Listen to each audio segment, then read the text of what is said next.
is Will Tully with your September update. Several MSCSA regions have made renewal of the tuition freeze a priority for the 2014 legislative agenda. But how viable do executive leaders of the organization think this renewal is? We'll hear from special guest Kayley Schoonmaker for her thoughts on the situation later, but first, today's top stories. We've had a successful conclusion to the September Leadership Conference. Elections to the fiscal and steering committees were held on Sunday, September 14th by the Governing Council. Veteran leaders Ambrosia Harkins and Richard Barnier were elected to the Fiscal Committee.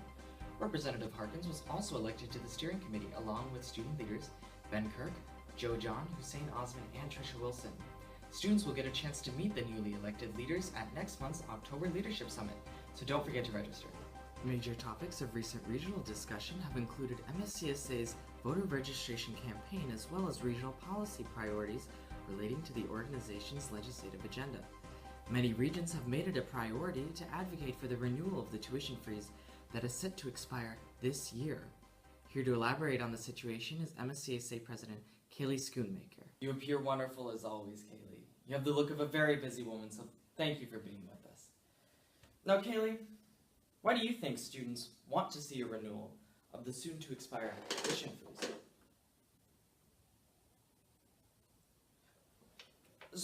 So let me get this straight, Kayley. What you're saying is because the cost of tuition in Minnesota is the third highest in the nation now, that students should be upset that they're sometimes paying double that of their student counterparts in other states. But really, Kayley, is there anything that we and students can even do about this?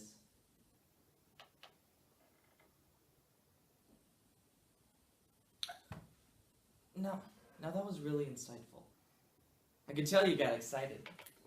So your advice is essentially for students to get registered to vote. For students to get their friends registered to vote. So that the voices of higher education do not go unheard this election cycle. I completely agree with that. But Kayley, what about students who want to go beyond that?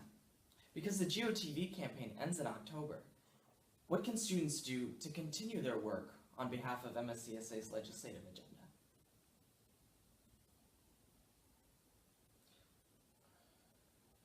I think you're right, Kayley.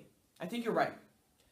Students like you and I, who don't want to see the cost of tuition rise, who don't want the issue of transfer to go unheard, we have to get more active.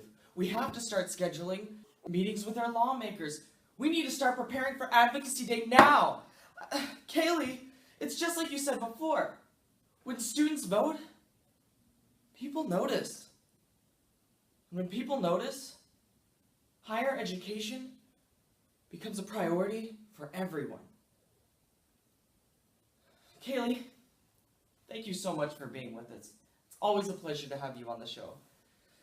The amazing Kayley Schoonmaker, everyone, president of the MSCSA. Thank you guys for watching.